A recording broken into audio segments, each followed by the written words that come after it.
Bendiciones, Dios los bendiga.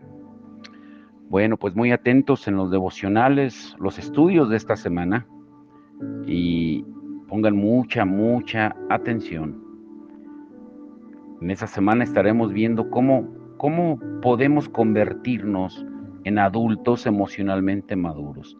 Y no es un secreto que el principal problema o el gran problema de la iglesia de Cristo es la inmadurez. Por eso el título de hoy es De bebés a adultos emocionalmente maduros. ¿Cómo podemos crecer en adultos emocionalmente maduros? El gran problema de la iglesia, vuelvo a repetir, es la inmadurez. Hay varias cosas que debemos de entender. Muchas personas conocen relativamente bien las verdades de la Biblia. Pueden incluso recitar varios de los 10 mandamientos, eh, recitar los principios claves de la vida cristiana. Creen de todo corazón que ellos los deberían estar viviendo, pero el problema es que no saben cómo. Aprendemos muchas habilidades para ser competentes en nuestra carrera, en los estudios.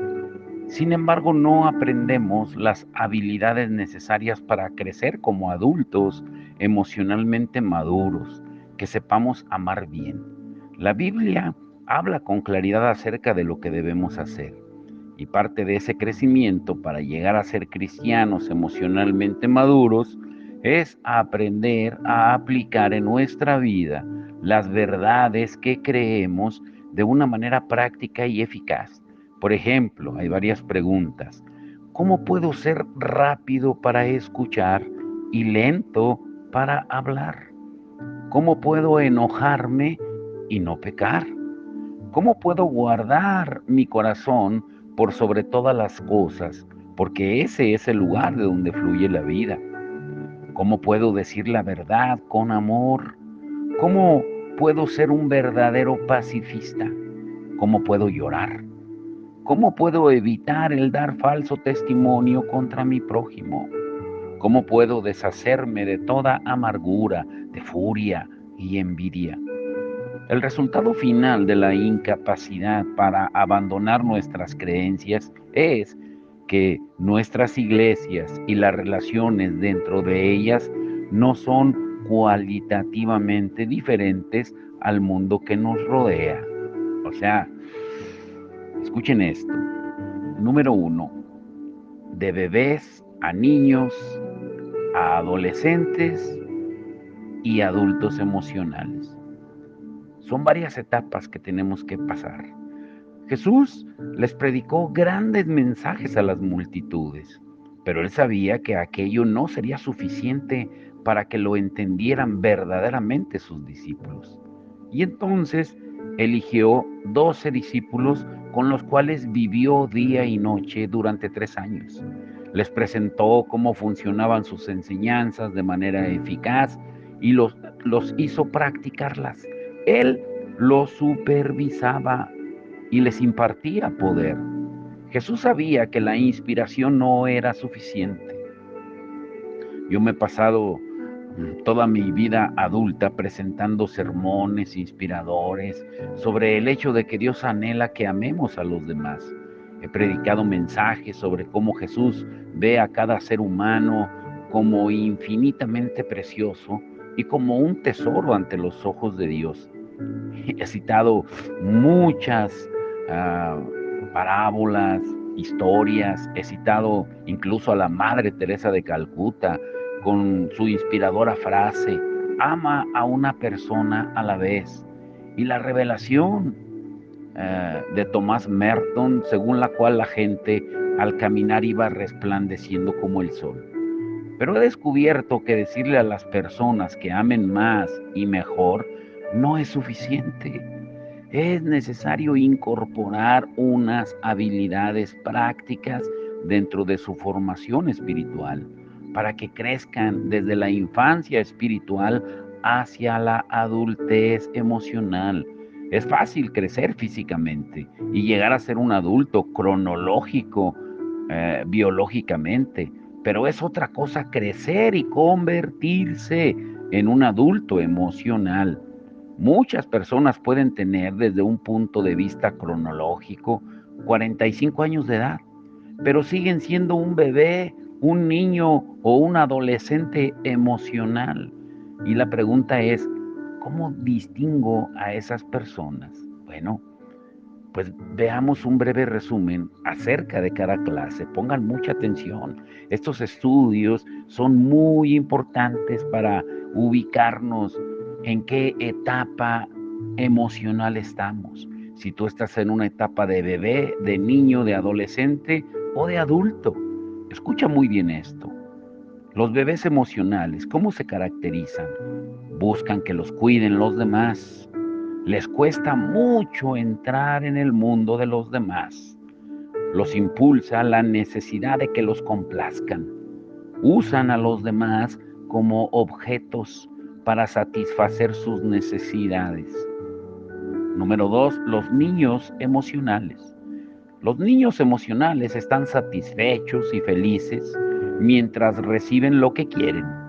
Se desmoronan rápidamente ante las presiones, las desilusiones y los problemas.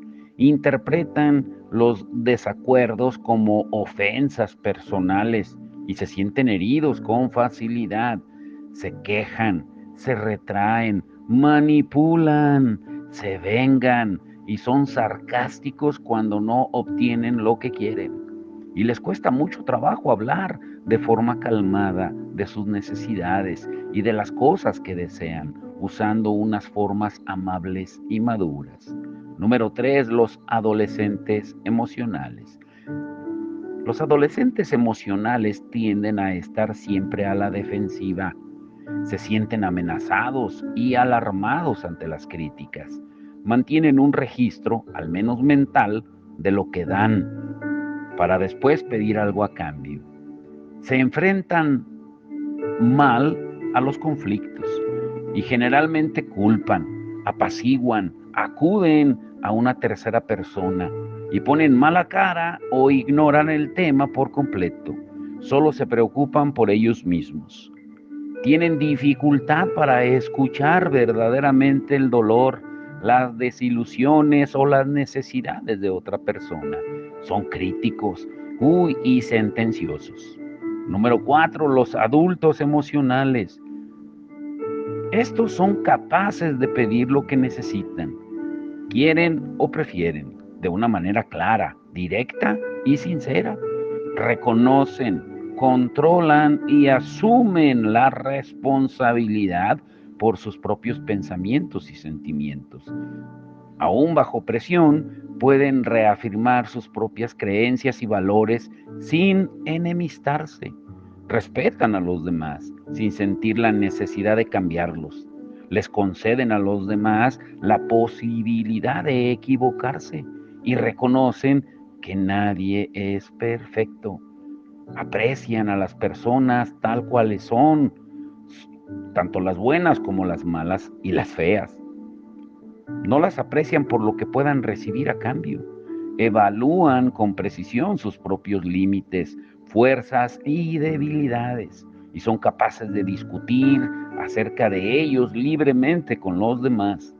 Están sintonizados profundamente con su propio mundo emocional y pueden entrar en los sentimientos, necesidades y preocupaciones de los demás sin perderse ellos mismos y tienen la capacidad de resolver los conflictos con madurez y hallar soluciones que tengan en cuenta los puntos de vista de los demás. Ahora, te pregunto, después de analizar estas 4 etapas de bebés, de niños, adolescentes y adultos emocionales, si eres muy sincero y muy sincera, ¿en qué etapa tú te ubicas? Piénsalo. Punto número 2, la disciplina espiritual de practicar la presencia de la gente. Escucha bien esto, la presencia de la gente. Cuando somos adultos cristianos emocionalmente maduros, reconocemos que amar de verdad es la esencia misma de la espiritualidad verdadera. Esto exige que tengamos una conexión con Dios, con nosotros mismos y con los demás. Y Dios nos invita a practicar su presencia en nuestra vida cotidiana. Y al mismo tiempo nos invita a practicar la presencia de la gente con una conciencia de su presencia en nuestras relaciones diarias. Pero es muy raro conseguir las dos cosas. La vida de oración de Jesús con su Padre, profunda y contemplativa, tenía por consecuencia una presencia también contemplativa con los demás. El amor consiste en revelarle su propia belleza a otra persona, y Jesús hizo esto con todas las personas que conoció. Esa habilidad de escuchar a la gente y prestarle atención se hallaba en el corazón mismo de su misión. Él no podía evitar el tener compasión de la gente. De la misma manera, en nuestros momentos de contemplación con Dios, en Mateo 9:36, Marcos 8:2. Y Él también nos invita a tener presentes a las personas en la oración para poderles revelar su propia belleza. Los líderes religiosos de los tiempos de Jesús, los líderes de la iglesia, nunca hicieron esa conexión. Eran diligentes, entusiastas y absolutamente dedicados a que Dios fuera el Señor de su vida. Aprendían de memoria el Génesis, el Éxodo, el Levítico, Números y el Deuteronomio. Oraban 5 veces al día, pagaban los diezmos de sus ingresos y le daban limosna a los pobres. Evangelizaban, pero nunca disfrutaban de las personas. No relacionaban el amor a Dios con la necesidad de ser diligentes, entusiastas y comprometidos por completo a crecer en su capacidad de amar a las personas. Por eso criticaban a Jesús repetidamente por ser un glotón y un bebedor, amigo de recaudadores de impuestos y de los pecadores, como le decían en Mateo 11:19. Jesús, al contrario, él disfrutaba mucho de las personas y de la vida, pero no de los religiosos. Por eso se negó a separar la práctica de la presencia de Dios de la presencia de las personas. Cuando lo trataban de empujar a separar esta unión inquebrantable, se negaba. Y ese fue el resumen que hizo de toda la Biblia. Ama al Señor tu Dios con todo tu corazón, con todo tu ser y con toda tu mente, y al prójimo como a ti mismo. Este es el primero y el más grande de los mandamientos, y el segundo se parece a este. Ama a tu prójimo como a ti mismo. Y él dijo, de estos dos mandamientos dependen toda la ley y los profetas. En Mateo 22:37 al 40. Ahora, número 3. Sé muy sincero con esta pregunta. Sé muy sincera con esta pregunta. ¿Cuál es tu gran problema? O para que no lo sientas tan directo, ¿cuál es nuestro gran problema? Yo no puedo hacer otra cosa que experimentar la vida desde el centro de mi universo. Miro el mundo con mis propios ojos, escucho lo que sucede y solo puedo sentir, querer y experimentar lo que estoy sintiendo, queriendo o experimentando. Naturalmente también quiero que las personas que me rodean abandonen lo que son y se conviertan en lo que yo quiero que sean. Prefiero que todos los que están cerca de mí piensen, sientan y actúen en cuanto al mundo de la misma manera que yo lo hago. Prefiero la ilusión de una igualdad, cuando en realidad somos diferentes unos de otros. Quiero que el mundo de los demás sea como el mío. Incluso actúo de la misma manera en mi relación con Dios, viviendo mi espiritualidad personal como si yo fuera el centro del universo. Por esa razón, todos nacemos narcisistas. La palabra narcisista es que somos amadores de nosotros mismos, y que aprender a salir de nuestro narcisismo es algo central dentro de nuestro caminar espiritual. Cuando mi amada Isabel y yo nos casamos, entendimos lo que hoy conocemos como la vela de la unión. O sea, cuando nos casamos había dos velas separadas que representaban nuestras vidas. Y después de hacer los votos, prendimos una tercera y apagamos las que estaban separadas. Y esto simbolizaba que entonces nos hicimos uno. Somos uno. Proclamamos ante nuestras familias y nuestros amigos. Pero la pregunta que no respondimos fue, ¿cuál uno? Durante los 9 primeros años de nuestro matrimonio, y ya con nuestros 3 hijos, yo respondía a esa pregunta con un sí, Isabel, y tú y yo somos uno, y yo soy ese uno. El que entendió, entendió. Para que crezcamos espiritualmente, debe ocurrir en nosotros una revolución copérnica. ¿Saben qué es eso? Que lo que significa que en cuanto a nuestra manera de sentir en relación con los demás, ¿qué significa esto? Que cuando Copérnico sacó al ser humano del centro del universo y dijo que nosotros éramos los que girábamos alrededor del Sol, cuando él dijo que no era el Sol el que giraba alrededor de la Tierra, sino la Tierra alrededor del Sol, lanzó una poderosa onda de choque a través de la civilización occidental.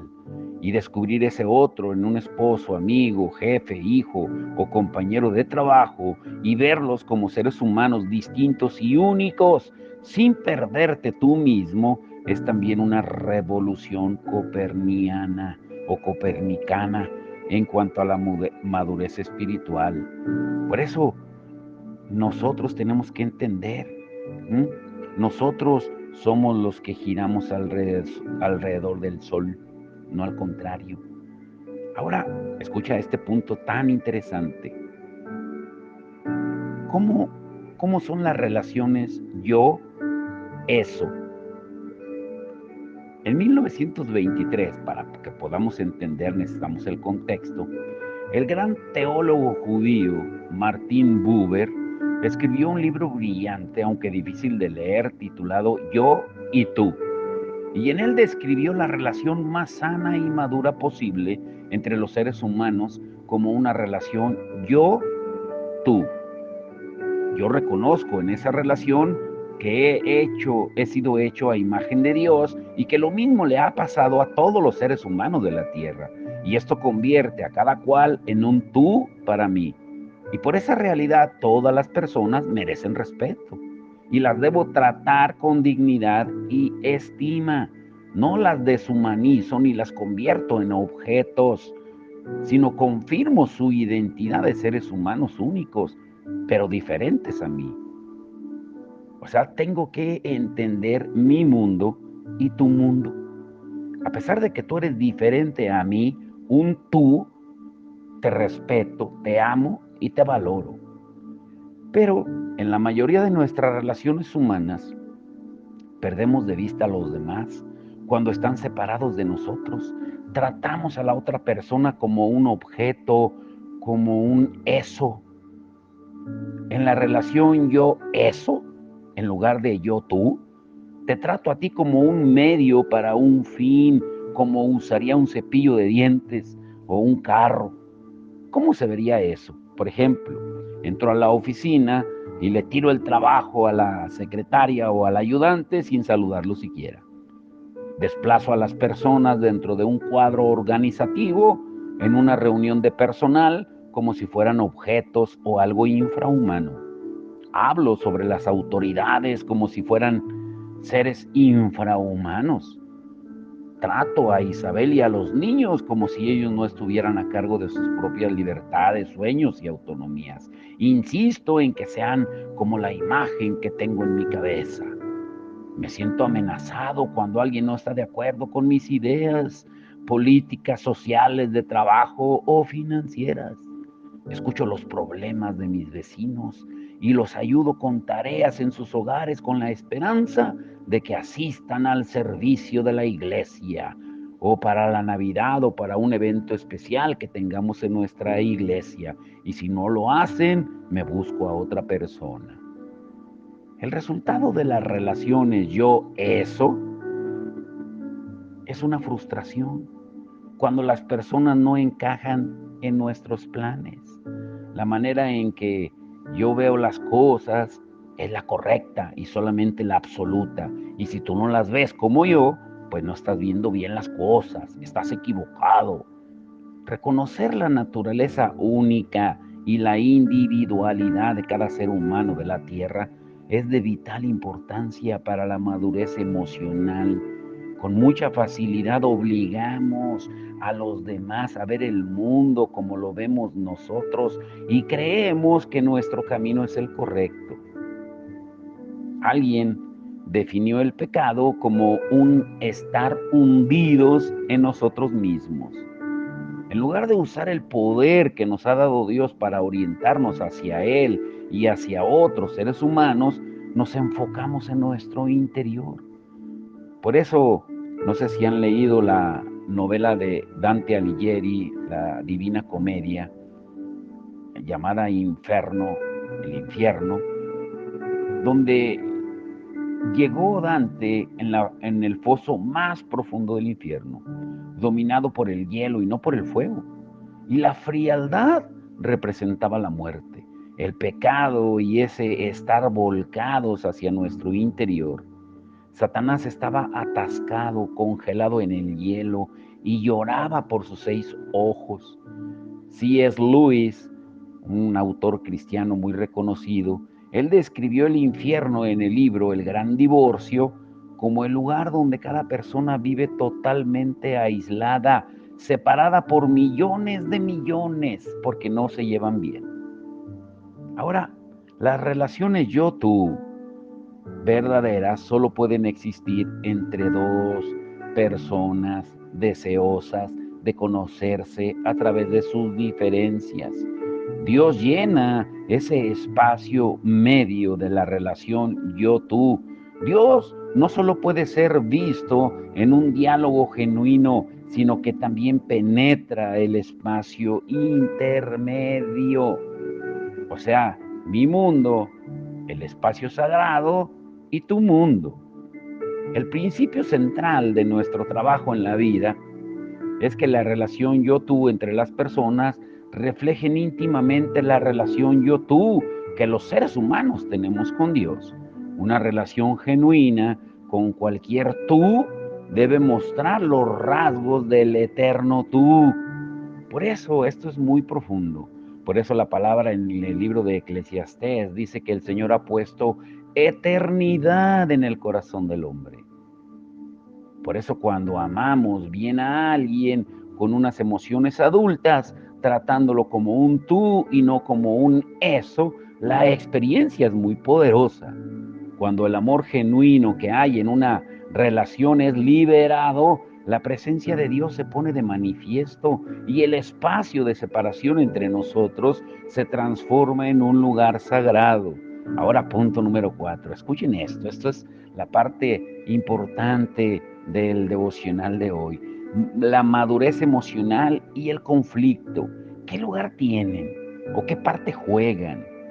Escucha esto. Practicar el yo o tú en nuestras relaciones nos lleva a otro aspecto de la madurez espiritual y tiene que ver con nuestra capacidad para resolver los conflictos con madurez y negociar soluciones teniendo en cuenta los puntos de vista de otras personas.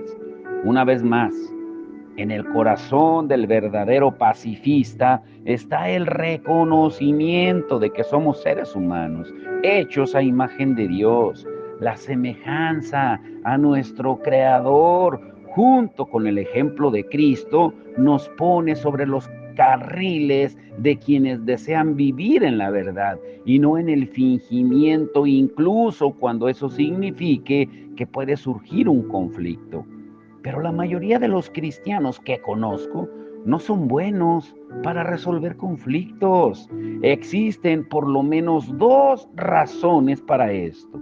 Y la primera se relaciona con unas creencias erróneas, equivocadas acerca del pacifismo, y la segunda con la falta de entrenamiento y ayuda en ese aspecto.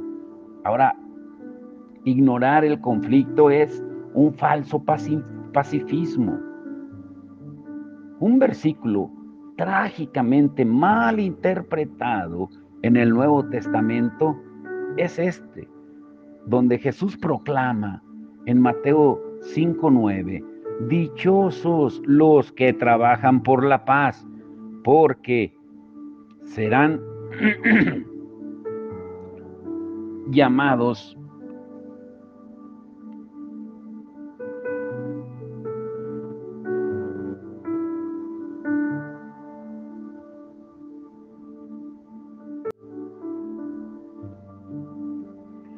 Perdonen, les voy a enviar al devocional en 2 partes.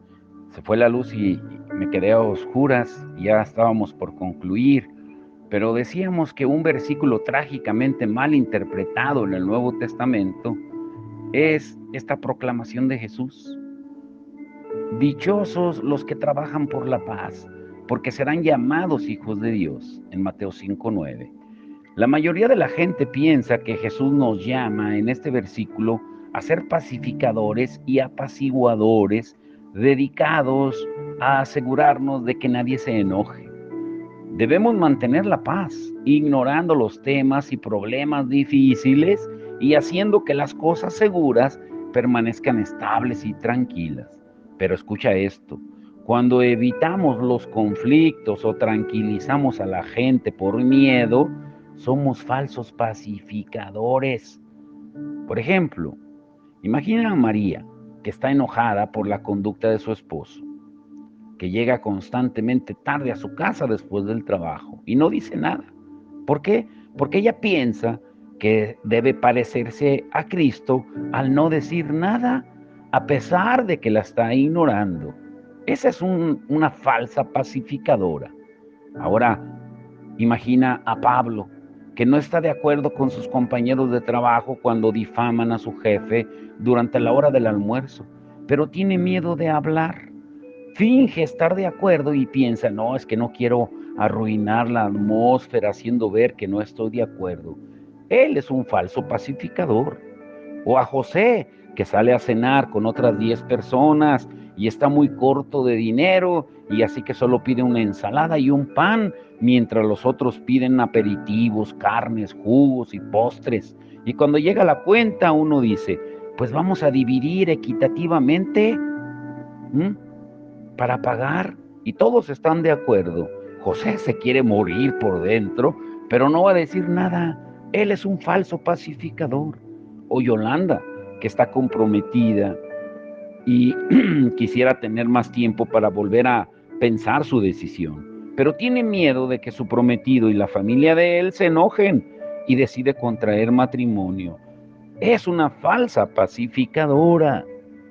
O a Elena, ama a sus padres, pero ambos critican mucho la forma en que ella cría a sus hijos, y las vacaciones son un tiempo de tensión. Ella no dice nada porque no quiere herir sus sentimientos.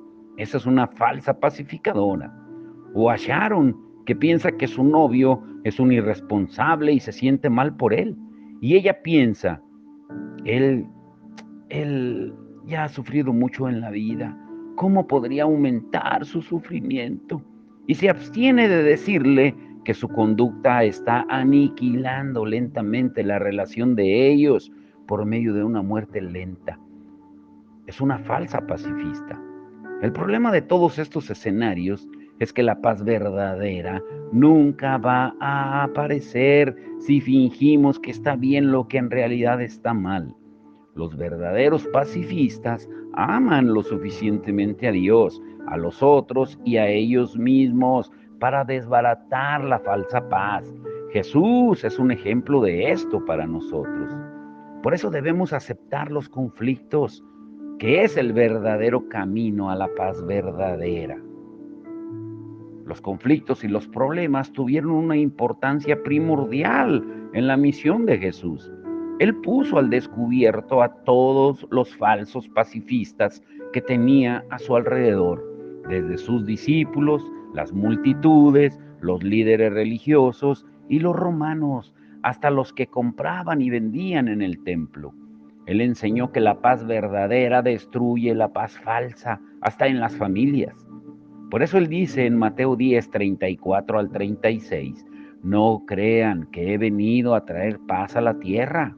No vine a traer paz, sino espada, porque he venido a poner en conflicto al hombre contra su padre, a la hija contra su madre, a la nuera contra su suegra, y los enemigos de cada cual serán los de su propia familia. ¿Por qué? Porque no se puede tener la paz verdadera del reino de Cristo a base de mentir y fingir. Estas cosas deben salir a la luz para que las reemplace la verdad. Ese es el camino de la madurez. En las bienaventuranzas, Jesús nos explica las características que necesitamos manifestar al comprometernos con la pacificación verdadera, la pobreza de espíritu, la mansedumbre, la pureza de corazón y la misericordia en Mateo 5, 3 al 11.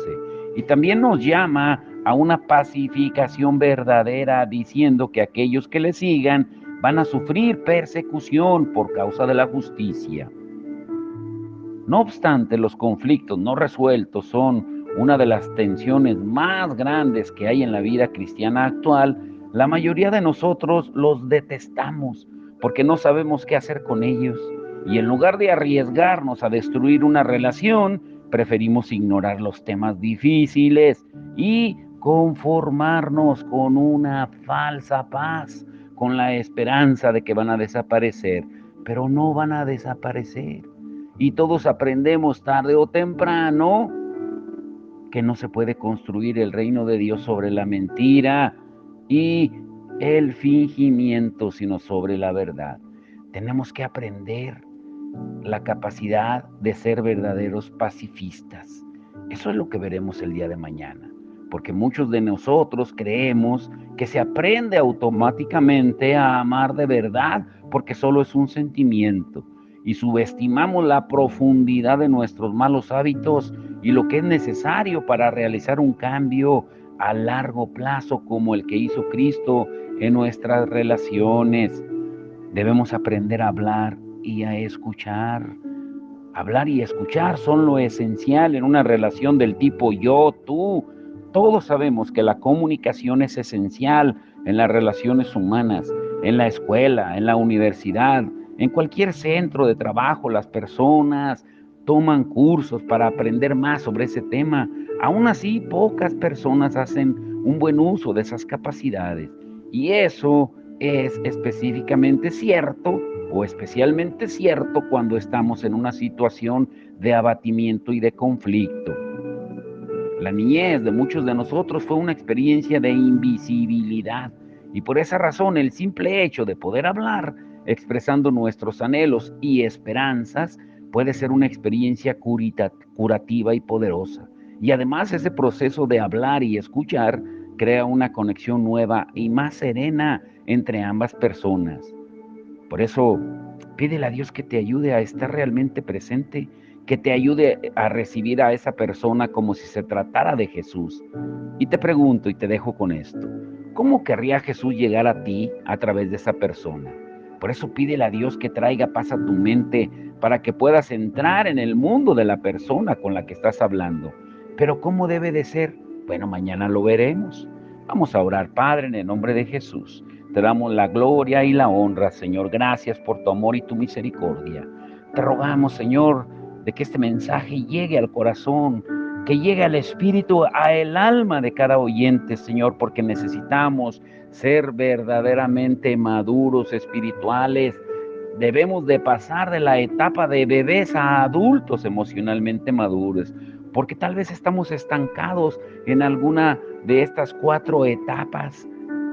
Tal vez aún somos bebés, o somos niños o adolescentes, o tal vez ya hay algunos que son adultos emocionales, pero que tratan con solo bebés, o con solo niños, o con solo adolescentes. Y hay una mezcla de etapas dentro de la iglesia, dentro de los ministerios, dentro de la familia cristiana, que no nos permite, Señor, adaptarnos a los demás.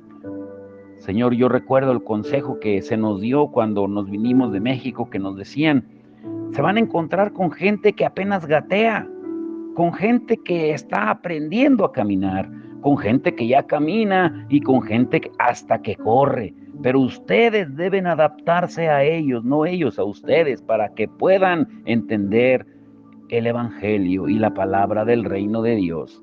Y eso es lo que hemos procurado hacer, Señor, siendo guiados por tu Espíritu Santo. Por eso te rogamos que seas tú para que nos ayudes a identificar en qué etapa de crecimiento estamos, para ya no ser niños fluctuantes, llevados por cualquier viento de doctrina. Que sea tu Espíritu el que nos guíe con poder, con la autoridad de tu palabra, el poder de tu palabra que desmenuza, que despedaza, Señor, y que parte el alma y el espíritu, porque es una espada, Señor. Hoy te rogamos que tú lo hagas en cada uno de nosotros y que podamos entender que necesitamos una espiritualidad emocionalmente sana, porque es imposible tener madurez espiritual si somos inmaduros emocionalmente.